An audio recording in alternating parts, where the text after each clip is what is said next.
Ces dernières semaines, des changements titanesques ont eu lieu au sein du gouvernement russe. Des changements qui vont déterminer non seulement l'évolution de la guerre en Ukraine, mais aussi l'avenir de la grande armée de Russie. Cette nouvelle stratégie traduit la vision de Poutine, qui espère désormais inspirer un souffle nouveau à la puissance militaire de la Russie. On t'explique tout dans cette vidéo.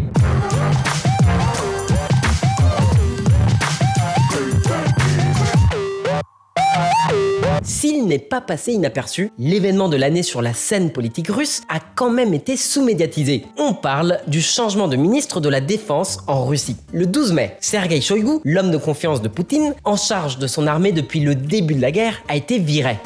Poutine remplace le ministre de la Défense dans un rare remaniement ministériel. Ça faisait 12 ans qu'il occupait ce poste, et je peux vous dire qu'il n'a pas chômé, bien au contraire. Ces dernières années, l'armée a été placée sous sa responsabilité à pas moins de 4 reprises pour plusieurs grandes opérations. L'annexion de la Crimée en 2014, l'opération de soutien à Bachar al-Assad en Syrie en 2015, la méga réforme de modernisation de l'armée, et bien sûr, l'invasion de l'Ukraine en 2022. Alors pourquoi a-t-il été viré? Il s'entendait pourtant très bien avec Poutine. Ils ont passé plusieurs étés ensemble à pêcher et à faire bronzette dans la taïga sibérienne. Ils ont même joué au hockey ensemble. Des besties quoi. Et blanc, d'un coup, merci au revoir. 2 mois après la victoire sans surprise de Vladimir Poutine au présidentiel, qu'il a remporté avec 87% des voix, le président a mis son ministre de la Défense à la porte. Bon, pour le consoler, il l'a placé à la tête du Conseil de sécurité. Mais en vrai, c'est un organe qui joue surtout un rôle consultatif. Dans le régime russe, le rôle du ministre de la Défense est beaucoup plus important. Alors, quelle est l'explication rationnelle derrière ce limogeage?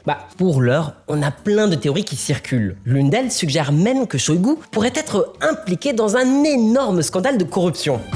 Une affaire de corruption place le ministre russe de la Défense, Shoïgu, dans la ligne de mire. Bon, en Russie, pouvoir et corruption, ça va souvent de pair. C'est pas vraiment une surprise. Mais il y a quand même une limite. Et visiblement, Shoïgu l'a franchie. Surtout que l'offense qu'on lui reproche était beaucoup trop grave pour être ignorée. Il était suspecté d'avoir détourné des fonds destinés à l'armée. D'ailleurs, il y a tout juste quelques semaines, la police a arrêté Timur Ivanov, l'ex-ministre adjoint de la Défense et le plus proche collaborateur de Shoïgu. Ivanov, chargé de la reconstruction de la ville ukrainienne de Mariupol, était accusé de recevoir des pots de vin. Alors, est-ce que ces accusations étaient fondées? Mystère. Mais celui qui était incriminé, c'était Ivanov, pas Shoïgu. Les autorités russes ont visiblement fait preuve d'un zèle excessif. Pour éviter que le scandale ne déborde, elles ont tout simplement guillotiné la tête du ministère de la Défense. En vrai, dans des pays aussi corrompus que la Russie, quand un subordonné se fait accuser de corruption, c'est généralement parce que son supérieur veut se débarrasser de lui. Pas qu'il soit pas corrompu, vu qu'ils le sont tous. Là-bas, c'est la norme. C'est surtout une question de pouvoir. Mais du coup, est-ce que son limogeage serait pas davantage lié à cette affaire? У нас нехватка боеприпасов! 70%! Шойгу! Герасимов! Где боеприпасы? Les Russes ont beau avoir repris du poil de la bête, ça veut pas dire que c'est moins le bordel sur le front. On t'en parlait dans cette vidéo. Donc, si tu l'as pas regardé, abonne-toi et active la petite cloche des notifs. Et tu seras prévenu en temps réel quand les prochaines vidéos sortiront. Tu peux aussi nous soutenir sur Tipeee, une plateforme de financement participatif, le lien en description. Bref, les Russes continuent d'avoir de grosses difficultés pour s'approvisionner en armes et en munitions. Ils sont même obligés de faire appel à leurs alliés iraniens et nord-coréens. Ça fait tâche pour celle qui était censée être la deuxième puissance militaire mondiale. En attendant, le carnage continue. Les soldats russes sont envoyés à l'abattage, la fameuse stratégie du rouleau compresseur. D'ailleurs, l'âge de la mobilisation continue de baisser. Les soldats russes sont de plus en plus jeunes. D'après Kiev, la Russie perd plus de 8000 soldats et près de 80 chars en une semaine. L'armée ukrainienne a déclaré que la Russie a subi 1260 pertes rien qu'au cours de la dernière journée. Bon, d'accord, on n'écarte pas la possibilité que les autorités ukrainiennes gonflent un peu les chiffres. En temps de guerre, tout le monde le fait. Mais les sources concordent toutes entre elles sur un point. Le Kremlin n'accorde que très peu de valeur aux vies de ses soldats. Les morts se comptent par dizaines, voire centaines de milliers. Les Ukrainiens aussi. Mais eux, Ils défendent leur patrie. Ils n'ont pas souhaité cette guerre. Ils ne l'ont pas déclenchée. Le truc, c'est que l'impact de la guerre commence à se ressentir au pays. En fait, même si elle concerne surtout les régions périphériques, les pertes ont été si nombreuses qu'elles vont finir par être remarquées au bout d'un moment. Ça entamera inévitablement la popularité du président. У нас нехватка боеприпасов 70%! Шойгу! Герасимов! Где боеприпасы? Et oui, ça remonte. Mais le coup le plus dur porté à l'image de Shoigu, c'était la diffusion d'une vidéo par Prigojine en personne. Dans cet extrait, le patron de Wagner accusait le chef d'état-major et le ministre de la Défense d'être incompétents et de sacrifier inutilement la vie des soldats russes. Ces accusations se sont répandues comme une traînée de poudre. Un véritable désaveu pour le Kremlin, publiquement humilié. Mais est-ce que Shoigu est vraiment l'unique responsable des résultats désastreux de l'armée russe en Ukraine? Est-ce qu'il n'aurait pas été viré pour une autre raison? On regarde ça tout de suite. Shoigu, le coupable idéal? Bon, c'est un secret pour personne, l'opération militaire spéciale du Kremlin a un peu démarré sur les chapeaux de roue. Alors je sais que certains d'entre vous vont se dire « Mais quel rageux ce Sancho! C'est quoi son problème avec la Russie ?» Bah, c'est quoi? T'as peut-être raison, mais ça veut pas dire que j'ai faux pour autant. Le Kremlin avait l'intention de prendre l'Ukraine et de faire tomber Kiev en à peine quelques jours, voire quelques semaines. Et à l'heure actuelle, il n'y est toujours pas parvenu. Ces quelques semaines sont devenues quelques mois et bientôt on va parler d'années. On se dirige maintenant vers le 3e anniversaire de l'invasion. Et c'est pas délirant d'imaginer que ça pourrait durer jusqu'à 4 ans. Or, cette durée aussi longue, les conseillers militaires de Poutine, ils l'avaient pas prévu. Et parmi eux, Shoigu, en tant que ministre de la Défense, il assumait quand même un rôle prépondérant dans la prise de décision. Surtout que sous sa direction, le budget accordé à la défense a grimpé de près de 60%. Depuis le démantèlement de l'Union soviétique, aucun ministre n'avait géré un budget aussi important. Et pourtant, au niveau du résultat, ça laisse à désirer. Et si nous on le sait, alors tu te doutes bien que Poutine, il le sait aussi. À la télévision d'État russe, Poutine a littéralement tourné le dos à son fidèle ministre de la Défense. Après, Poutine, il a quand même un peu attendu avant de le virer. Il espérait sûrement que la situation finisse par s'améliorer. Face à la résistance acharnée des Ukrainiens, le ministre de la Défense russe n'a pas eu le choix. Il a dû changer de cap et proposer une nouvelle stratégie militaire. Et ça a coûté bonbon aux Russes. D'après le CIPRI, l'Institut international de recherche sur la paix de Stockholm, en 2023, le budget défense de la Russie a bondi au point d'atteindre les 100 milliards de dollars. Bon, après cet argent, il n'a pas disparu. Il a été réinjecté en très grande partie dans l'industrie militaire russe. Les soldats russes avaient besoin de balles, de grenades, de blindés et de roquettes. Toutes ces armes, ces équipements, ces munitions, ça coûte cher. Et il était normal d'accorder ces contrats à des fabricants d'armes locaux. C'est une question de coût et de rapidité de production, mais aussi de souveraineté. J'ai dit souveraineté? Pardon, ça c'est l'emballage idéologique du régime. La vraie raison de cette priorisation de l'industrie domestique, c'est l'impact des sanctions occidentales. Mais oui, la Russie ne pouvait tout simplement plus acheter d'armes sur les marchés étrangers. N'empêche que même comme ça, en 2023, le complexe militaro-industriel russe a réussi à produire environ 1500 chars, 2200 blindés légers, 1400 missiles et des centaines de milliers d'obus d'artillerie. Bon, après, ça c'est ce qu'ils disent. Les chiffres sont probablement un peu gonflés, voire très gonflés. Sans parler des entourloupes comptables pour faire passer du matériel importé pour des équipements manufacturés en Russie. Cette hausse de la production militaire a permis au Kremlin de sauver la face et à Shoigu de préserver son poste. Mais bon, personne n'a oublié le fiasco ukrainien qui a sérieusement terni l'image d'Épinal du ministre de la Défense. L'autre surprise, c'est que sous sa direction, la Russie a réussi à contourner pas mal de sanctions occidentales. Moscou a ainsi pu continuer à acheter du matériel militaire sur les marchés internationaux. Jette un œil à ce graphe. Moscou réussit ce tour de passe-passe grâce à un montage financier complexe qui repose sur des sociétés écrans disséminées à l'étranger, mais aussi grâce à ces pays alliés qui servent de prête-nom pour importer du matériel militaire avant de le livrer à la Russie. Le truc, c'est que cette économie de survie, elle commence à porter ses fruits. Guerre en Ukraine, Kiev se replie dans certaines zones du front nord après l'offensive russe. On t'en parlait justement dans la dernière vidéo. La Russie a réussi à inverser la tendance en Ukraine. Elle s'y est prise en renforçant ses forces spéciales, en augmentant les effectifs de ses forces conventionnelles et en améliorant ses capacités offensives et défensives et aussi en utilisant massivement les drones piégés. Tout ceci sous l'impulsion de Sergueï Shoïgu. Le Mekton avait mal démarré sa guerre, mais il a réussi à redresser le niveau global de son armée. Alors pourquoi le virer maintenant? Est-ce que ça serait pas un peu risqué, voire contre-productif? En fait, on pense qu'il n'a pas du tout été viré pour son action en Ukraine. Donc, si ce n'est ni à cause de la corruption, ni à cause du raté en Ukraine. Alors pourquoi est-ce que Poutine a foutu à la porte l'un de ses alliés les plus proches? La clé de cette histoire, en vrai, c'est pas Shoïgu, mais son successeur. Mesdames, messieurs, voici le prochain grand bouleversement de la scène politico-militaire russe. Le keynésianisme militaire.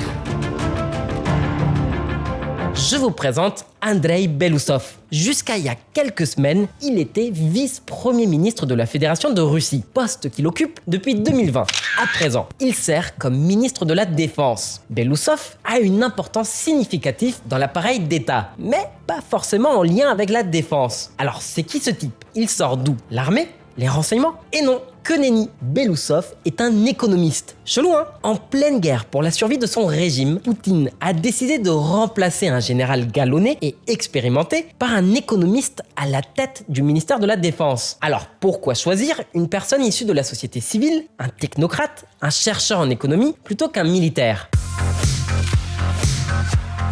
Justement, c'est tout à fait intentionnel. Andrei Belousov est un spécialiste de l'effondrement de l'Union soviétique et de son industrie. En 2000, il a fondé le Centre d'analyse macroéconomique et de prévision à court terme, qui lui a servi de tribune pour commenter la vie économique du pays. Ça l'a propulsé sur le devant de la scène, ce qui l'a conduit à être engagé comme consultant pour le compte du ministère russe de l'économie. Ce poste lui a servi de tremplin pour gagner en notoriété.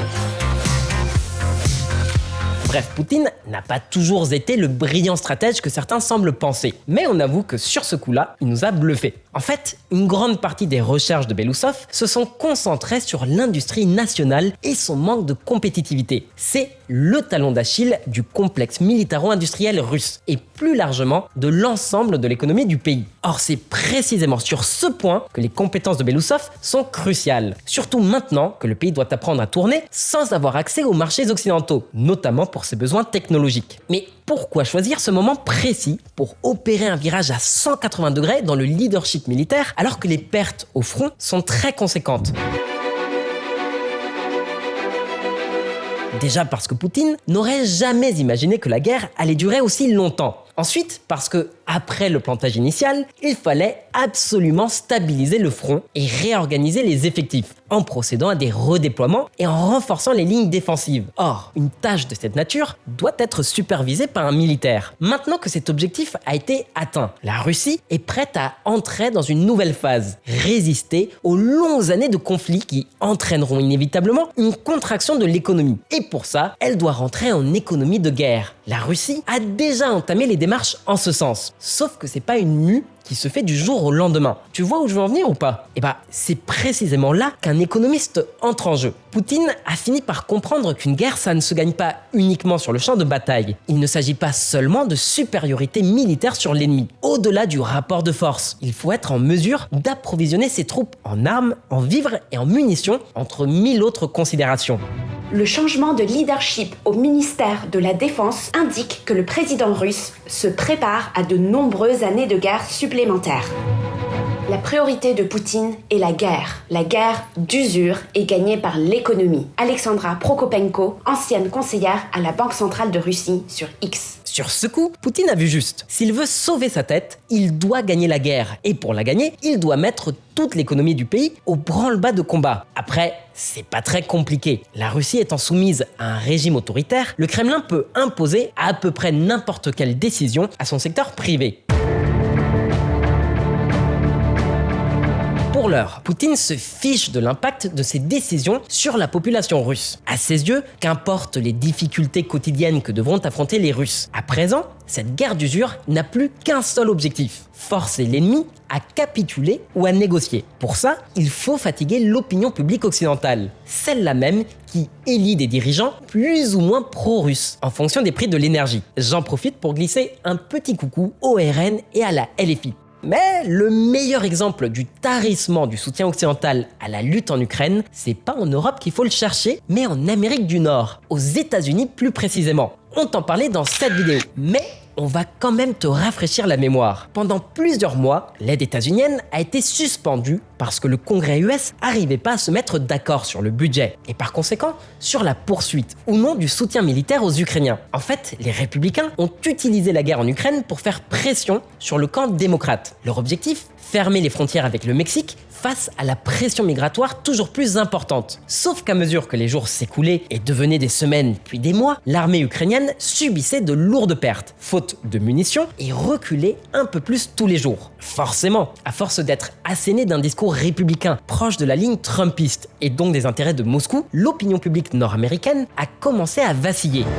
Le soutien de l'opinion publique US à l'aide à l'Ukraine a diminué, mais reste considérable. Et ce phénomène, il est vrai aux États-Unis, mais aussi en Europe.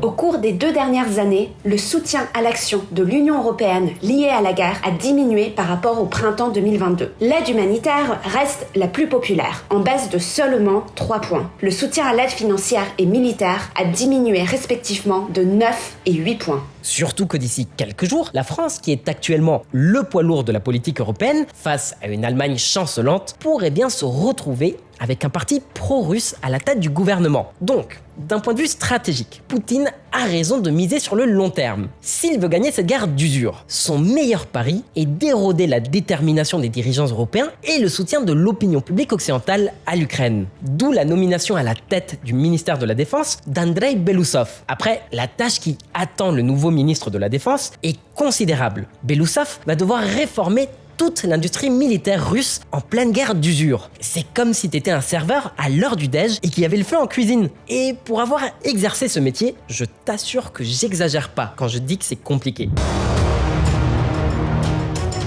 Rien qu'au cours des 20 dernières années, les dépenses militaires de la Russie ont presque quadruplé, avec des pics significatifs juste après l'annexion de la Crimée en 2014 et l'invasion de l'Ukraine en 2022. On imagine que ça devait être super frustrant pour Vladimir Poutine de voir d'énormes sommes dépensées dans l'acquisition d'armements et d'équipements militaires pour qu'en fin de course, les objectifs ne soient pas atteints. Voilà donc la mission de Belousov, rationaliser les dépenses militaires pour maximiser leur efficacité. D'ailleurs, dès janvier 2024, Belousov disséminait des indices de sa nouvelle mission. Il avait par exemple commencé par promettre le triplement de la production russe de drones pour atteindre les 32 000 unités annuelles en sortie d'usine. Une promesse utopique vu les sanctions actuelles qui affectent l'industrie de défense russe. D'ailleurs, c'est pour ça que Moscou s'est mis à acheter des drones iraniens réputés très efficaces, les Shahed 136 vendus par Téhéran. Mais qu'importe, Belousov a réussi à convaincre Poutine qu'il était l'homme de la situation et que lui seul serait capable de booster la production d'armes pour les prochaines années à venir. Certains économistes surnomment sa méthode le keynésianisme militaire, en référence au britannique Keynes. Mais dans les faits, ça se concrétise comment ? Comme ça. Belousov croit fermement que l'innovation se produit parce que le gouvernement investit dans l'innovation et que la croissance économique se produit parce que le gouvernement force les entreprises à investir. Konstantin Sonin, économiste russe et professeur à l'université de Chicago. Belousov est convaincu que l'intervention de l'État est cruciale pour pousser l'industrie militaire à faire preuve d'innovation et pour améliorer ses niveaux et ses normes de production. Ainsi, Moscou pourrait mieux approvisionner l'armée et même augmenter ses ventes d'armes à l'étranger, qui représentent en temps de paix une manne financière importante pour le Kremlin, sauf évidemment ces 2 dernières années à cause des sanctions occidentales. Or, Belousov considère que le complexe militaro-industriel russe est trop inefficace et qu'il est handicapé par la corruption et une bureaucratie trop lourde. Selon lui, c'est à l'État de mettre de l'ordre dans ses affaires. Alors, concernant les entreprises du secteur de la défense, il n'a pas tout à fait tort, loin de là. Le problème, c'est qu'en Russie, l'État est tout aussi corrompu.